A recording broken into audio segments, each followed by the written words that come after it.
You know that specific kind of exhaustion? Yeah. I'm not talking about the good kind, like after a marathon where you feel tired but, accomplished. No, no. This is different. This is the 6 p.m. on a Tuesday kind.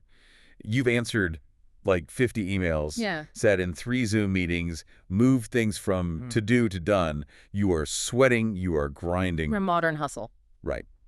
But then you look up, you look at your actual long-term goals, the big stuff, and you realize you haven't moved an inch. You're just spinning. You're just spinning, and you get that sinking feeling that for all that motion, you might just be an unpaid hamster on someone else's wheel. It's a terrifying realization. And the worst part is our instinct is to just double down. We think, oh, I just need to run faster. I wake up at 4 a.m. instead of 5. Exactly. But today, we're going to argue that running faster is the trap. Running faster just spins the wheel faster. It doesn't actually get you anywhere. And that is the hook for today's deep dive. We are unpacking this idea of conscious strategy. It's the difference between just participating in a system like that hamster and actually mastering it. And I have to say, the sources you pulled for this, they're eclectic. Eclectic is a very polite way of putting it. On paper, it's a total mess. It really is. We have Seth Godin, the modern marketing genius. Yep. We've got George Raveling, a legendary basketball coach. Yeah. Peter Drucker, the absolute heavyweight of management theory. And then a hard left turn into Leo Tolstoy. The Russian novelist. The very same. Plus a few others like Chip Conrad and John Wooden. But the mission today is to show how all these disparate threads, they weave together. Right. To answer one question. How do we stop mistaking motion for progress? And, surprisingly, the answer seems to lie in things we usually dismiss as soft skills. Things like listening and relationships. Yeah. We're going to prove that those aren't just soft skills. In this context, in the context of conscious strategy, they're the hardest, most high-level business mechanics you can possibly learn. Okay, let's get into it then. We have to start with the trap itself, Wow. the hamster wheel. This comes from a piece by Seth Godin, Be used, or change it. Godin is just brilliant at cutting through the noise. His whole point is that whenever you engage with a system, and that could be anything, the YouTube algorithm, the corporate ladder, the housing market, you really only have 3 positions you can take. Walk us through them. Okay, so position 1, use the system. You're the operator. You're in control. Position 2, you subvert it, you find the loopholes, you kind of exploit the feedback loops for your own advantage. But then there's position 3. And let me guess, this is where most of us live. It's the default setting. You get used by the system. He gives this specific example that I think is going to sting for a lot of people, especially in the small business world. He talks about Google and the early days of SEO. Yeah, this is the perfect case study of what he calls the illusion of choice. Think back to, 2010. You had thousands of small business owners who were convinced they were strategic geniuses. They were buying the courses, optimizing keywords, chasing the algorithm. They thought, I'm playing the game. I'm picking the right card from the deck. Exactly. But Godin points out the brutal truth. While you were so focused on picking a card, Google owned the whole deck. The house always wins. The casino always wins. By chasing that algorithm, those businesses were just making the content Google needed to sell its ads. They thought they were building a business, but they were actually, working for free. Unpaid hamsters. Doing unpaid hamsters for Google. And then what always happens? The rules change. Google changed the rules. Panda, Penguin, all those updates came out. And because those businesses were just participants, because they were reactive hamsters, they got crushed overnight. They mistook constraint for choice. That's such a key phrase, mistaking constraint for choice. It feels like freedom because you're making decisions, right? Right. It feels like agency. It's like a cafeteria menu. You feel like you're in charge because you can pick the chicken or the fish. Sure. But you didn't choose what was on the menu. You didn't choose the ingredients. You didn't choose the price. You are operating inside a box someone else built. So if working harder inside that box just makes you a fitter hamster, Yeah. how do we get out? How do we stop being used? And this is where we pivot to George Raveling.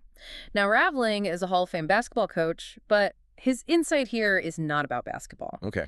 He says the 2 most critical skills for any strategist are relationships and listening. I have to pause you there because when most people hear listening, they roll their eyes. They think, okay, yeah, be polite, make eye contact. Right. Basic etiquette. It doesn't sound like high-level strategy. And that's because we're thinking of social listening, being a nice person. Raveling is talking about strategic listening. What's the difference? Think of it like sonar. If you're stuck on the hamster wheel, what are you looking at? You're looking at the wheel itself. Your tasks, your inbox, your direct competitors. You're looking down. You're not looking at the mechanism that's turning the wheel. So listening, in this context, is really about pattern recognition. It's about seeing the system before it traps you. Godin says we have a chance to see the system instead of just being a part of it, but we can only see what we've learned to listen for. And that's the catch, isn't it? Most of us are only listening for what we already know. We listen for confirmation. Am I doing a good job? Is my boss happy? Did my post get enough likes? Yeah, that's hamster listening. Exactly. Conscious strategy requires listening for the signal in the noise that tells you the entire world is shifting. It's asking, why is everyone suddenly talking about this new thing? Or why are my customers asking totally different questions than 6 months ago? Which is the perfect segue to Peter Drucker. Uh-huh. Because if anyone understood shifts and why people miss them, it was him. Drucker just zooms us way, way out. He argues that history isn't this smooth, straight line. It moves in these sharp, you could say violent, transformations. Every few hundred years, society completely rearranges itself. Worldview, values, institutions, all of it. All of it in just a few decades. He says it's so drastic that people born after the shift, they literally can't imagine the world their grandparents lived in. Think about trying to explain the gig economy or remote work to someone from 1890. It's a different planet, and Drucker says we are probably living through one of those shifts right now. But here's the trap he identifies. Let me guess, it connects back to the hamster wheel. It does. He says most leaders, most experts, spend their time pounding the table for problems that are yesterday's news. I love that image. The executive red in the face, demanding a solution to a problem that doesn't even matter anymore. It's the blockbuster executive furious about late fees while Netflix is inventing streaming. They're optimizing for a world that has already vanished. Yeah. Drucker says we need to tell those colleagues to wake up and smell the coffee. But let's be real, that is incredibly hard to do. It is. How do you know if you're the one who's asleep? How do you tell the difference between a bad quarter and a permanent shift? That's the million-dollar question, and it comes right back to Raveling's point about listening. If you only rely on your own expertise, well, your expertise is based on the past, by definition. It's a lagging indicator. Exactly. You need relationships, diverse relationships, to triangulate where the world is actually going. You can't see the future from a textbook. The textbook is already a history book by the time it's printed. Okay, I'm with you. We stop reacting to the algorithm, that's Godin. We start listening for the huge shifts, that's Drucker. But this next part of the source stack, this is where I did a double take. The pivot to Tolstoy. Yeah. We go from Drucker, this very analytical management thinker, to Leo Tolstoy and the spiritual realm. It feels like we just walked out of a boardroom and into a monastery. Okay. It seems like a wild left turn, right? But think about it. Why do people get stuck on the hamster wheel in the first place? I mean, bad habits, fear. It's rarely an intellectual failure. They know the theory.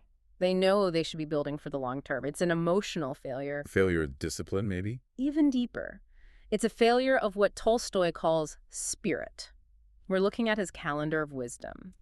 And he says, a person is made of a body and a soul. Your real life, he says, is in your spirit. And he warns us not to let the flesh guide the soul. Okay, and for anyone listening who's a bit skeptical, we're not getting religious here. No, not at all. This is purely strategic. Think of the flesh not in a biblical sense, but as our biological drive for immediate gratification. The numbers, the likes, the quarterly earnings report. The dopamine hit of a cleared inbox, that's the flesh. It's the short-term feedback loop. So if you let that guide you, you become purely reactive. You're just chasing the next carrot. You're doing whatever gives you the quickest hit of validation. There's a quote in here from Alexander Arkhangelsky that it's brutal. I saw that one. He describes the person who only cares about material stuff as a liar, a snob, a slave. Slave is the key word there. It's the operative word. If you're only driven by, what did I get today? What are my stats? Then you are a slave to the system that gives you those stats. You are the hamster. And this is the connection I missed at first. The business that's obsessed with this month's Google traffic is letting the flesh guide the soul. And that's why they fail. The aha moment is that if you're consumed by those immediate appetites, you become deaf. You literally cannot listen the way Raveling means because your own hunger for short-term results is just too loud. You're too busy staring at the carrot to notice you're running towards a cliff. That's it. To be a conscious strategist, you have to be able to detach from that immediate reward. You have to be willing to look like you're losing in the short term. in order to win in the long term. That requires a massive amount of self-control. It's asking people to ignore the scoreboard while the game is being played. It requires soul, or, call it character. It's the ability to say, I know this trick would double my traffic today, but it would ruin my customer relationship, so I'm not going to do it. That's a spiritual decision that becomes a massive strategic advantage. Okay, so we know we need to listen. We know we need to value the long-term soul over the short-term gain. But let's be real. This is incredibly hard. It is. As the source says, del dicho al hecho hay un gran trecho. From saying to doing, there's a great distance. It is so much easier said than done. And to bridge that gap, we have this fantastic concept from a guy named Chip Conrad. Yeah, Conrad's a physical trainer, not a CEO. But this applies to everyone. He talks about the getting gassed fallacy. This one hit me hard. Me too. He's talking about people in the gym, and he says, working to get tired is not the same as building skills. Oof. I think we've all had those days. It'll be good just because we're exhausted. Wow, I was so productive, I'm drained. But were you productive? Or were you just getting gassed? In the gym, you can just jump around for an hour, sweat a lot, and accomplish nothing but maybe injuring yourself. Right. In our world, getting gassed is frantically reading every trend piece, going to every conference, jumping on every new platform out of FOMO. It's high activity, but it's low progress. It's anxiety that's disguised as productivity. That's all it is. Conrad says, don't have an abusive relationship with your body. And I'd say we shouldn't have an abusive relationship with our careers either.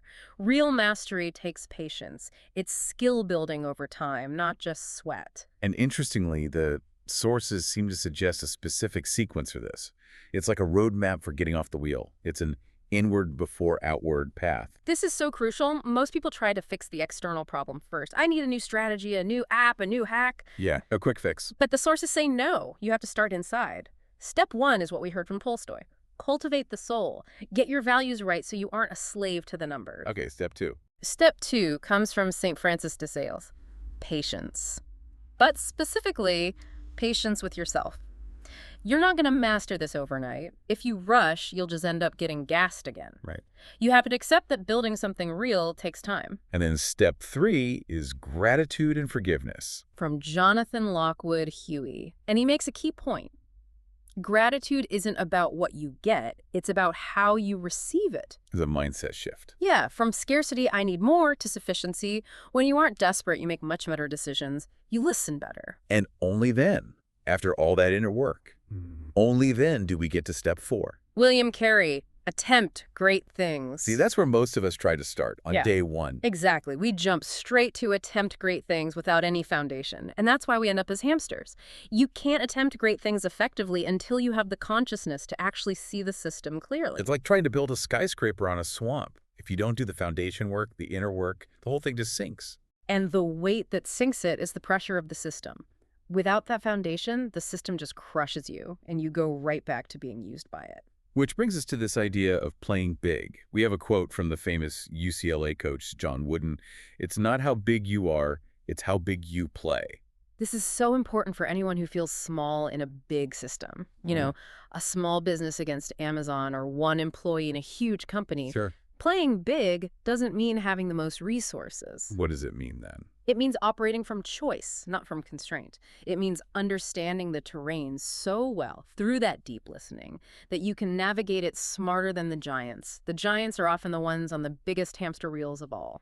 And we also have Dave Winfield, the baseball player, who said heroes are just ordinary people who do extraordinary things. Through persistence and clarity, it takes the magic out of it. You don't need superpowers to escape the hamster wheel. You need clarity. You need to see the wheel for what it is. But, and there's always a but, there's a final warning in our sources. And I think this is where the rubber meets the road. You cannot win without sacrifice. This is the part nobody likes to hear. So what are we sacrificing? Is it just, free time? Yeah. Money? I think it's deeper. I think the sacrifice is the comfortable illusion that we're in control. What do you mean? It feels more comfortable to be in control. But are you? Think about it. It's actually very comforting to be a hamster. How so? You don't have to decide where to go. You just run. The path is set. The algorithm tells you what to do. Your boss tells you what to do. To step off that wheel requires sacrificing that safety. It requires accepting responsibility for everything. For charting your own course. Mm. When you step off, there's no map. You have to draw yourself. And you have to accept the blame if it goes wrong. So we have to give it the comfort of being a good hamster. We do, but the reward is we get our lives back. We stop being used. We start using the systems to build what we actually value. Okay, so let's bring this all home. We started with that feeling of being tired and stuck.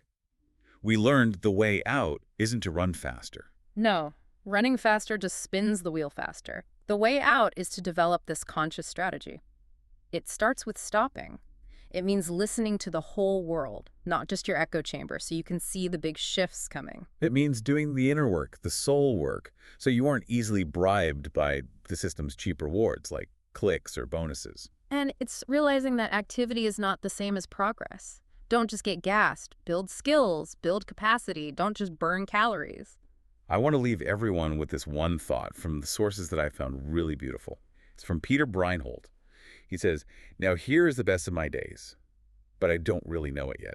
That's such a powerful idea to end on. We're always waiting for the best days to arrive in the future. You know, when I get the promotion, when I hit the number, when I finally win. Yeah. But he's suggesting the best days are happening right now if we can just wake up to them. If we can stop staring at the blurred motion of the wheel and actually look around. Exactly.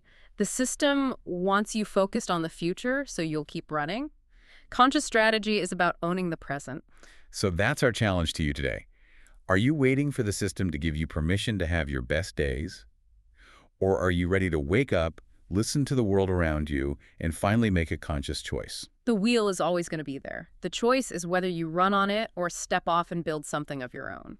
Thanks for diving in with us. See you next time.